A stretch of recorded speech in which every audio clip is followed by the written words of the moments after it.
বাফানাদের বিদায় করে, কান্না ভেজা বিদায় করে সেখানে ম্যাপল লিফের একটা রেভলিউশন দেখলাম গতকাল রাত্রে আমরা, অর্থাৎ নকআউট পর্বে রাউন্ড অফ 32 এর প্রথম ম্যাচ, যেটাতে কানাডা 1-0 ব্যবধানে একদম ইনজুরি টাইমে গোল দিয়ে জিতে নিয়েছে এবং প্রথম দল হিসেবে এই বিশ্বকাপে উত্তীর্ণ হয়েছে রাউন্ড অফ 16-এ। Congratulations to team Canada.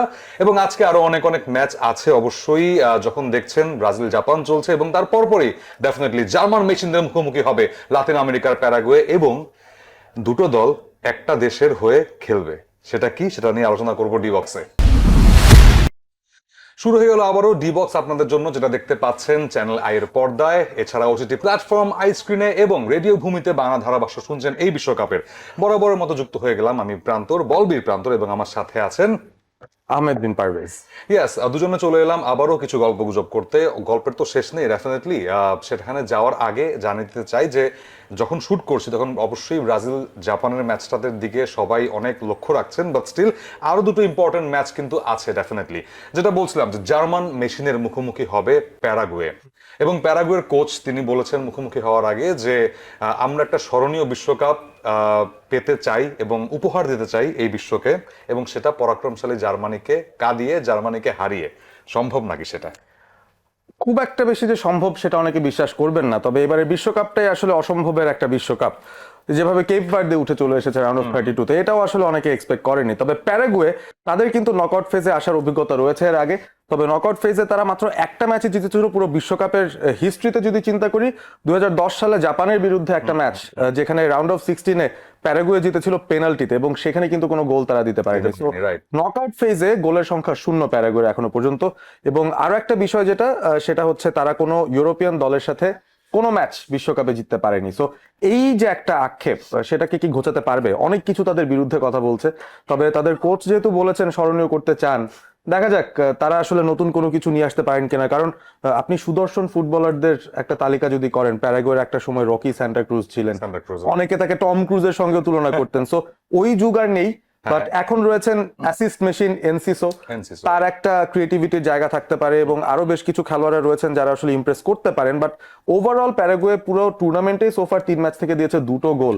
So এটা একটা প্রবলেম। মানে সেই কথায় আসছিলাম যে প্যারাগুয়ে গ্রুপ পর্বে একটা হার, তারপরে 10 ম্যান নিয়ে টার্কির বিপক্ষে জয়, which was very very important. একদমই 1-0 ব্যবধানে জয়, তারপর অস্ট্রেলিয়ার বিপক্ষে গোল শূন্য একটা ড্র। সো এই ছিল তাদের জার্নি। বাট আর্জেন্টাইন কোচের অধীনে প্যারাগুয়ে বেশ ভালো মতো গুছিয়ে ওঠার চেষ্টা করবে ডেফিনেটলি।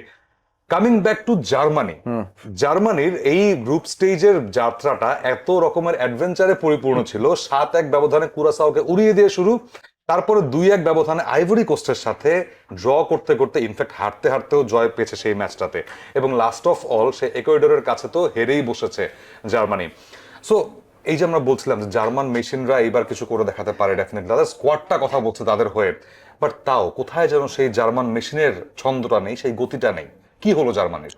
আমার তো মনে হয় যে যেহেতু একেবারে এই মুদ্রার এপিঠ ওপিঠ সব জার্মানি দেখে ফেলেছে, নিশ্চয়ই তাদের পরিকল্পনার মধ্যেও সেই পুরনো ভুলগুলো আবার করতে চাইবেন না, সেই বিষয়টা কিন্তু চলে আসে। এবং আমরা থার্ড যে ম্যাচটার কথা বলছি, যেখানে ইকুয়েডরের সঙ্গে জার্মানি হেরেছিল, সেই ম্যাচটা কিন্তু একটা ল্যাটিন দলের এগেনস্টে তারা হেরেছে। সো সেদিক থেকে প্যারাগুয়ে একটা চিন্তা করতে পারে যে না, ইকুয়েডর যেহেতু তাদেরকে হারাতে পেরেছে, আমরাও হয়তো পারবো।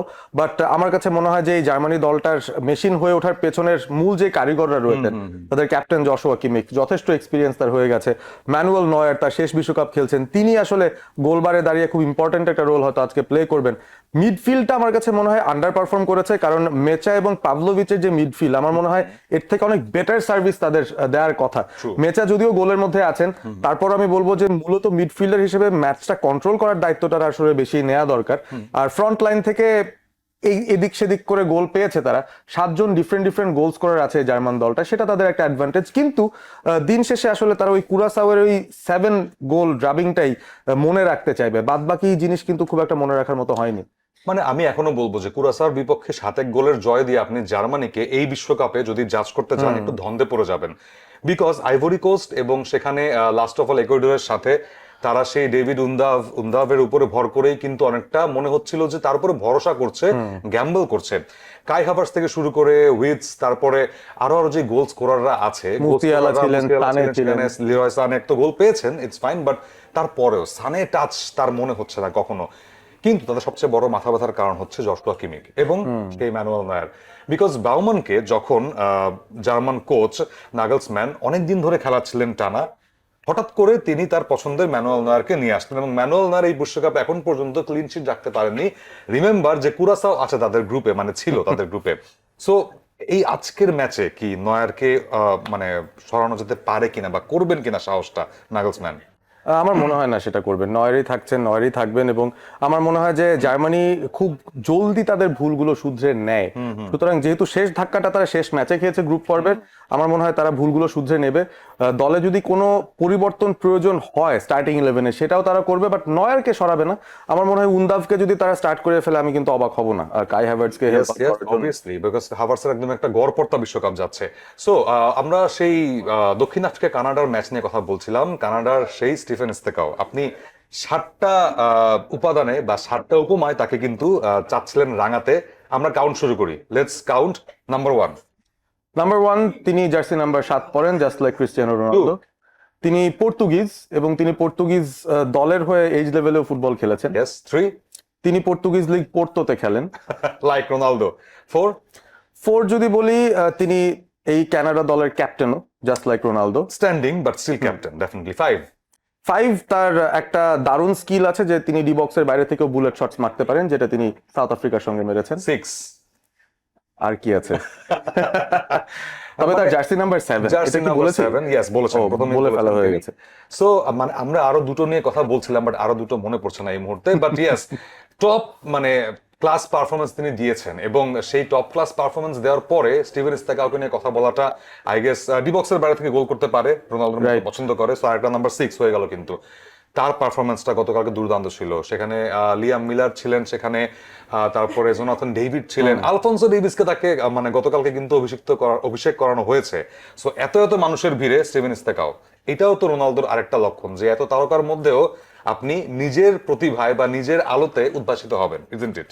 অবশ্যই, এবং তিনি যে আসলে একজন রোনালদো ফ্যান, সেটা তার খেলার ধরনে, তার চলনে বলনে একটা ব্যাপার বোঝা যায় আর কি।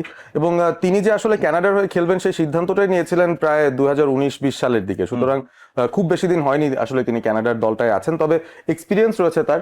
এবং যেহেতু তিনি পর্তুগিজ লিগে খেলেন, পোর্তোর মতো একটা দলে, এখন লোনে তিনি MLS এ খেলছেন, তার উপর দায়িত্বটা পড়তে গিয়েছিল হুট করে, কারণ এই দলটার সুপারস্টার তো আলফোনসো ডেভিস। সো একে তিনি খেলছেন না, তার মধ্যে আবার ক্যাপ্টেন্সিটাও সামলাতে হচ্ছে এই স্টিফেনকে। আমার কাছে মনে হয়েছিল যে ডিফিকাল্ট একটা কাজ করা শুরু করেছেন। এবং এই যে প্রথম 3টা ম্যাচ গেছে, তিনি কিন্তু নীরবে নিভৃতে পারফর্ম করেছিলেন। এই ম্যাচে আলোটা কেড়ে নিয়েছেন, কারণ কানাডা খুব বিপদে পড়েছিল। সাউথ আফ্রিকা তারা এত দুর্দান্ত ডিফেন্সিভ ওয়ার্কটা তারা করেছে, আমার কাছে কিন্তু মনে হয় যে 90 মিনিটে সুরাহা হবে এই ম্যাচটার। ওই ওয়ান্ডার গোলটা না হলে হয়তো এক্সট্রা টাইমেও যেতে পারতো। রাইট, নাম্বার 7টা একটু ডিফার করে রোনালদো থেকে, যে রোনালদো নকআউট পর্বে কোনো গোল নেই। রাইট, এটাই নাম্বার 7 ছিল। বাট স্টিফেন ইস্তেকার কিন্তু হয়ে গেছে, মানে গুরুপারে শীর্ষ করে ফেলেছেন। রাইট।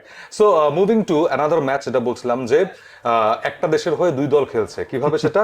Netherland versus Morocco. মরক্কোর দলে অনেক যেমন ডাচ ফুটবলাররা আছেন, ডাচ দলেও কিন্তু মরক্কোর অনেক ফুটবলাররা আছেন এবং তাদের প্লেইং প্যাটার্নেও আমাদের পারভেজ লক্ষ্য করবেন যে কাইন্ড অফ সিমিলার। একটু প্রেস করতে পছন্দ করেন এবং হঠাৎ করে উইংস এর ব্যবহার বেশি করেন মরক্কো এবং নেদারল্যান্ডস দুই দল। এবং গ্রুপ পর্বেও যেটার ছাপ দেখা গেছে আজকের ম্যাচে ফেভারিটটাকে, because this will be a Dutch colonial derby বলা যায়। আপনাকে বলটা আগে পাস করতে চাই, কারণ আমার কাছে মনে হয় যে দুটো টিমেরই যদি আমরা পাসিং স্ট্যাটস দেখি এবারে ওয়ার্ল্ড কাপে, ইটস টপ নচ। এবং প্রতিপক্ষের এগেনস্টে, ইভেন এগেনস্ট ব্রাজিল, মরক্কো যেভাবে তাদের পজিশনাল প্লেটাও ধরে রাখতে পেরেছিল, আমার কাছে মনে হয় যে এই ব্যাটেলটা মূলত মিডফিল্ডের ব্যাটেলই হবে। এবং ওই যে ট্রানজিশনে আপনি কতটুকু ভার্টিক্যালি অ্যাটাক করে যেতে পারবেন, অপোনেন্টকে কিভাবে আপনি প্রেসারে ফেলতে পারবেন, ওইটারও একটা চূড়ান্ত লেভেলের ব্যাটেল হবে। তবে যে জায়গাটায় আমি আসলে নেদারল্যান্ডসকে একটু এগিয়ে রাখতে চাই, সেটা হচ্ছে তাদের সোফার গোল স্কোরিং স্প্রিটা বেশ ভালো। এবং ব্রায়ান ব্রবি, সামারভিল, কোডি গ্যাকপো আমার মনে হয় যে ভেরি পোটেন্ট ফ্রন্ট থ্রি। এবং তার পেছনে যখন গ্রাভেনবার্গ, রাইন্ডার্স এবং ডিয়ং খেলছেন, you should be feeling hopeful যে এই টিমটা ভালো কিছু করতে পারে। আর ডিফেন্সের কথা তো বাদই, অবশ্যই সাধারণ কিছু প্লেয়াররা রয়েছে সেখানে অবশ্যই। এবং আশরাফ হাকিমি মরক্কোর একমাত্র ভরসা, স্টার বলা যায়। সো তিনি কেমন পারফরমেন্স করে তার উপর ডিপেন্ড করছে মরক্কো কতটা ভালো পারফর্ম করবে এই ম্যাচটাতে। সো এই ছিল আজকে সারাদিনের ফুটবলের কিংবা বিশ্বকাপ ফুটবলে যে ঘটনাগুলো ঘটে গেছে, যেগুলো আমরা একটু পেছনে জানতে পারি সব সময় বা জানি না অনেক সময়, সেগুলো নিয়ে ডি বক্সে আলোচনা। আগামীকাল আবারও নতুন পর্ব নিয়ে চলে আসবো ডি বক্সে। দেখতে পাচ্ছেন channel I, OTT platform I screen এবং বাংলা ধারাভাষ্য শুনতে ভুলবেন না অবশ্যই রেডিও ভূমি 92.8 FM এ। আজকে বিদায় নিচ্ছি বলবীর প্রান্তর এবং আহমেদ বিন পারভেজ।